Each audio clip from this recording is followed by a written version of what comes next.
हैदराबाद में पुलिस ने कार्रवाई करते हुए कपड़े के ताजर की दुकान से चोरी किए गए 18 लाख से ज्यादा रकम बरामद करके मुलजिम को गिरफ्तार कर लिया। पुलिस के मुताबिक दौरान गश्त टंडोजाम पुलिस ने मशकूक शख्स को रोककर तलाशी ली तो नोटों से भरा हुआ बैग मिला। इब्तदाई तफ्तीश में मुलजिम ने रकम के हवाले से मुतजाद बयानात दिए।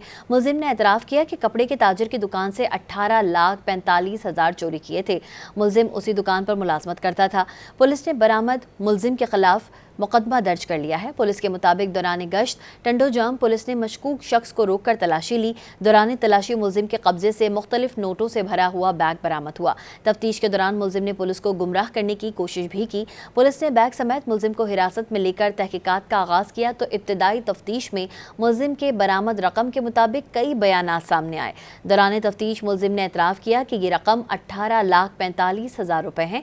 उसने कपड़े के ताजर की दुकान से चोरी की। मुलजिम खुद दुकान पर मुलाजमत करता था।